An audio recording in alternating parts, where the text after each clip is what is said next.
Guys welcome back to nursing basic education. आज का video होने वाला है सिलेबस के ऊपर। सिलेबस की रिव्यू है और ये जो सिलेबस है वो है मेडिकल सर्जिकल नर्सिंग सेकेंड, जो कि जीएनएम सेकेंड ईयर का सिलेबस है। ठीक है, और जीएनएम सेकेंड ईयर का सब्जेक्ट है जो आपका एमएसएन सेकेंड है, और एमएसएन फर्स्ट भी और एमएसएन सेकेंड भी है। तो ये वीडियो एमएसएन सेकेंड के लिए ये जो सिलेबस है, ठीक है, जैसा कि आप यहाँ पे ऊपर में देख सकते हैं एमएसएन सेकेंड है। सो यहाँ पे फर्स्ट यूनिट है आपका ऑन्कोलॉजी नर्सिंग एमएसएन सेकेंड का। इसके अंदर आप पढ़ोगे nursing management of patient with oncological condition, structure and characteristic of normal and cancer cells, nursing assessment, history and physical assessment, prevention, screening, early detections, warning signs of cancer. ये सारी चीज़ें हैं जो कि बहुत ही इंपॉर्टेंट है। यानी फर्स्ट यूनिट जो है एमएसएन सेकेंड का जीएनएम सेकेंड ईयर के अंदर बहुत ही इंपॉर्टेंट है। आप ये सारी ही चीज़ें पढ़ लेना, क्योंकि ज़्यादा में वीडियो लंबी ना हो जाए, इसलिए आप हर एक चीज़ को खुद ही पढ़ लेना। ओरल कैंसर क्या होते हैं, लैरिंग्स में कैंसर जो होते हैं, lungs cancer, stomach cancer, colon, liver, leukaemia, ये सारे डिजीज कंडीशन है सारे ही कि आपको जो है कैंसर जब होते हैं तो उनके डायग्नोसिस क्या होते हैं, उनके ट्रीटमेंट क्या होंगे, साइन सिम्टम्स क्या होंगे, हर एक चीज़ आपको इसमें पढ़ना पड़ेगा। देन सेकेंड है यानी बी है यहाँ पे ऑन्कोलॉजिकल इमरजेंसीज क्या होते हैं। देन ट्रीटमेंट क्या होगा, ट्रीटमेंट में कैंसर की इम्यूनोथेरेपी, रेडियोथेरेपी, सर्जिकल इंटरवेंशन क्या क्या होंगे, stem cells and bone marrow transplantation क्या होता है, जीन थेरेपी क्या होती है, दूसरे भी फॉर्म्स होते हैं ट्रीटमेंट के, बहुत सारी चीज़ें क्या होती है। देन साइकोलॉजिकल एस्पेक्ट क्या होते हैं कैंसर को जब ट्रीट करते हैं किसी भी पेशेंट को। तो ये रहा आपका पूरा फर्स्ट यूनिट। फर्स्ट यूनिट के अंदर और भी चीज़ें जैसे कि रिहेबिलिटेशन भी होता है एक, देन पैलिएटिव केयर भी है, home care, hospice care, stomal therapy, special therapies, ठीक है, ये सारी चीज़ें आप पढ़ लेना। देन आते हैं सेकंड यूनिट पे। सेकंड यूनिट जो है वही nursing management of patient with disorder of breast. इसके अंदर आप history collection, physical examination, diagnostic test, breast self examination यानी जिसे BSE भी कहते हैं, ये सारी चीज़ें हैं। देन डिसऑर्डर क्या होते हैं, ब्रेस्ट के अंदर ब्रेस्टाइटिस होता है, गायनेकोमेस्टिया होता है, ये सारी चीज़ें आप पढ़ लेना। देन थर्ड आपका यूनिट है nursing management of patient with disease and disorder of integumentary system, यानी स्किन से रिलेटेड है।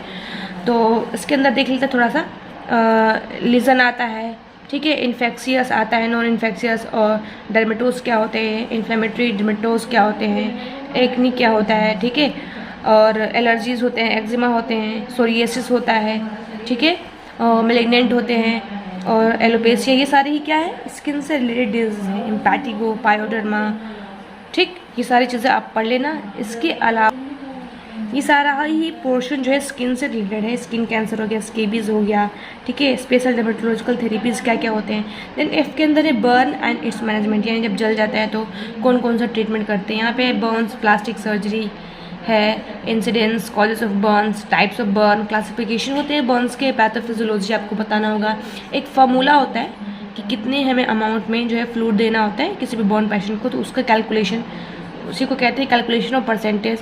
Then local and systemic effect of burn, immediate care क्या होगा, फर्स्ट एड केयर क्या होगा, ये सारी ही चीज़ें आपको जो है पढ़नी पड़ेगी। देन आपका है प्लास्टिक सर्जरी के अंदर ने डिफाइन प्लास्टिक, रिकन्स्ट्रक्टिव सर्जरी क्या होती है, टाइप्स क्या होते हैं, स्किन ग्राफ्ट, फ्लैप्स क्या होते हैं, ठीक है, ये सारी चीज़ें हैं। देन हेल्थ एजुकेशन भी देना होता है पोस्ट ऑपरेटिव केयर के बाद।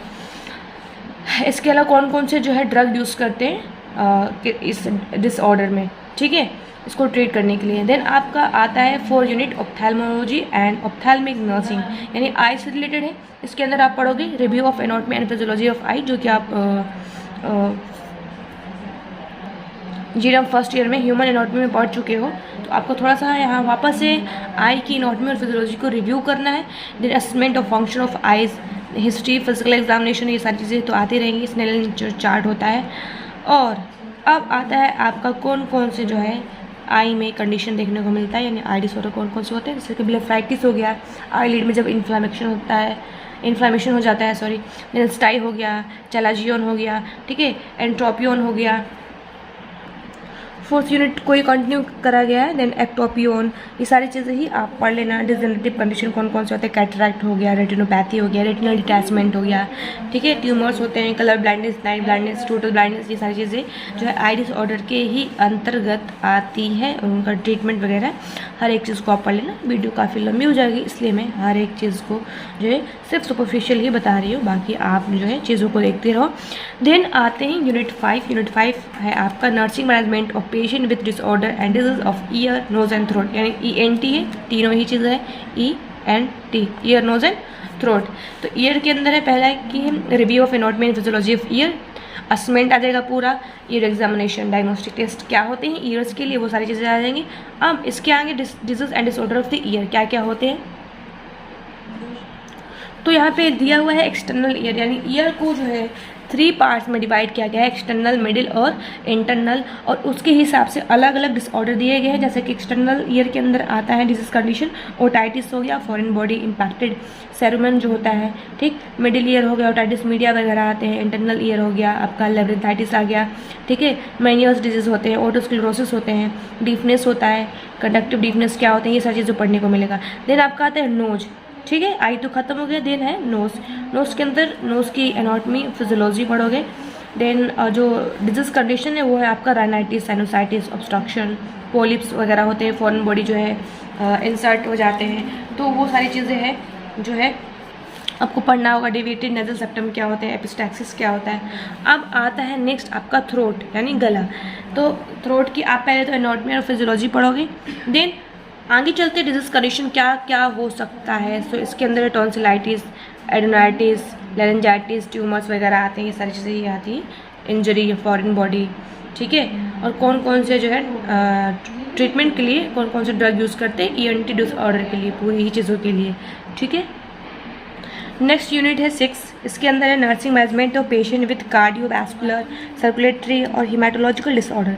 सो कार्डियोवैस्कुलर के अंदर आप तो पहले हार्ट की एनाटॉमी फिजियोलॉजी पढ़ोगे, ठीक है। सर्कुलेटरी सिस्टम जो कि आप GNM फर्स्ट ईयर में पढ़ चुके होंगे, ह्यूमन एनाटॉमी के अंदर, एनाटॉमी फिजियोलॉजी के अंदर। इसके अलावा है असेसमेंट है फंक्शन ऑफ हार्ट, इसके अंदर आप history collection, physical examination, diagnostic test क्या होते हैं, ये हर डिजीज़ के अंदर ही आएगा, क्योंकि सबकी history collection, physical examination, diagnostic जो टेस्ट है वो थोड़ा डिफरेंट होगा, प्रायोरिटी वाइज होगा।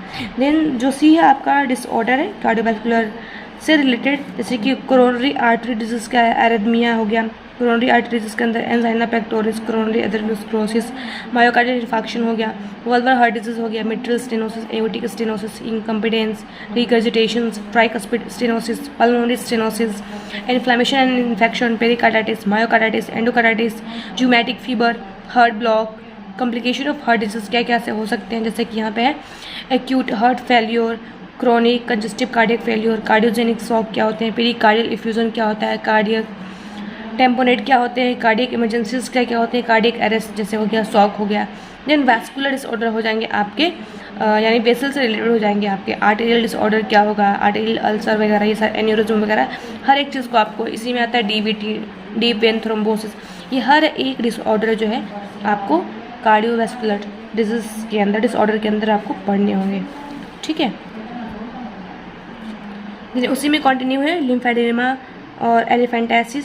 देन आता है आपका हेमाटोलॉजिकल डिसऑर्डर क्या क्या हो सकते हैं, जैसे कि यहाँ पे डिजीज कंडीशन दिए गए, एनीमिया, थैलेसीमिया, पॉलीसाइथमिया, ठीक है, ल्यूकोपनिया और ल्यूकोसाइटोसिस वगैरह क्या होते हैं, ये सारी चीज़ें हैं, आपको हर एक चीज़ जो है पढ़ना पड़ेगा। देन आपका आता है 7 unit nursing management of patient with communicable disease के अंदर है आपका डिजीज़ कंडीशन, हम लोग डायरेक्ट देख लेते हैं। इसके अंदर मेजल्स हो गया, चिकन पॉक्स हो गया, स्वाइन फ्लू हो गया, Ebola, dengue, influenza, mumps, encephalitis, ठीक है, पोलियोमाइलाइटिस, रेबीज, एड्स, ये सारी ही चीज़ें जो है आपको पढ़नी पड़ेंगे, ठीक है। देन उसी के अंदर कंटिन्यू किया गया कौन कौन से बैक्टीरिया की वजह से होता है, जैसे कि diphtheria, whooping cough, tetanus, typhoid, dysentery, gastroenteritis, cholera, meningococcal meningitis जो होता है, ट्यूबरकुलोसिस, प्लेग, ठीक। देन वेक्टर बोर्न होते हैं आपका malaria, filariasis, yellow fever, dengue, ये सारी चीज़ें होती हैं। देन नेक्स्ट यूनिट की तरफ बढ़ते हैं। नेक्स्ट यूनिट है आपका 8 nursing management of patient with sexually transmitted disease, STD जिसे कहते हैं। इसके अंदर आपके डिजीज कंडीशन आएंगे गोनोरिया, सिफिलिस, गैलनोमा, वेनेरियम, कैंक्रोइड, ग्रेनुलोमा, एड्स और जेनेटल हर्पिस आएंगे, ठीक है। देन यूनिट आपका है 9 के अंदर है nursing management of patient with musculoskeletal disorder and disease, तो इसकी आपकी एनाटॉमी फिजियोलॉजी पता होगा मस्कुलोस्केलेटल सिस्टम की। देन इसके अंदर आपको पढ़ने को मिलेगा डिजीज कंडीशन, ऑस्टियोमाइलाइटिस वगैरह, स्प्रेन, डिसलोकेशंस, फ्रैक्चर्स ऑफ स्पाइन और एक्सट्रीमिटीज़, ये जो चीज़ें हैं वो मस्कुलोस्केलेटल डिसऑर्डर से रिलेटेड है, ठीक है। देन है उसी के अंदर कंटिन्यू है degenerative conditions of joint, spine, tumours, amputations, prosthesis क्या होता है, डिफॉर्मिटीज़ वगैरह, ठीक है। केयर ऑफ पेशेंट, आप हर एक चीज़ पढ़ लेना। POP यहाँ पे प्लास्टर ऑफ पेरिस एप्लीकेशन कैसे होता है, रिमूवल कैसे होता है, न्यूरोजेनिक ब्लैडर क्या होते हैं, हर एक चीज़ को आपको पढ़ना होगा। देन आपका यूनिट 10 है इमरजेंसी मैनेजमेंट पढ़ना है आपको। इसके अंदर है scope and practice of emergency nursing, इसके प्रिंसिपल क्या होते हैं, ट्राइज क्या होता है, ट्राइज काफ़ी इंपॉर्टेंट है, वो पढ़ लेना। इसके अलावा BSc एयरवे ऑब्स्ट्रक्शन क्या होते हैं, हैमरेज, शॉक, ठीक है। शॉक के जो भी टाइप्स होते हैं, anaphylactic reactions, allergies, trauma, intraabdominal crush injury, हर एक चीज़ को आपको पढ़ना पड़ेगा इमरजेंसी मैनेजमेंट के ही अंतर्गत। Poisoning, ingested poisoning, inhaled poisoning, इसी के टाइप्स हो गए सारे, ठीक है। स्नेक बाइट्स होते हैं, environmental emergencies, heat stroke, frost bite, ठीक है, ड्राउनिंग, हैंगिंग। नेक्स्ट आपका यूनिट आता है जो है 11 इमरजेंसी एंड डिजास्टर नर्सिंग।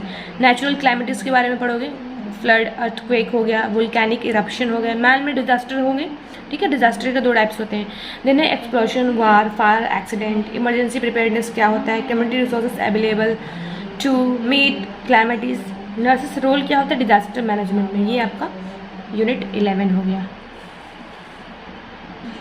तो आपने देखा टोटल जो यूनिट है वो है 11। सो गाइस आज के लिए इतना ही। ऐसे ही नर्सिंग से रिलेटेड वीडियो के लिए चैनल को सब्सक्राइब कर लीजिएगा। वीडियो अच्छी लगी तो लाइक जरूर कीजिएगा।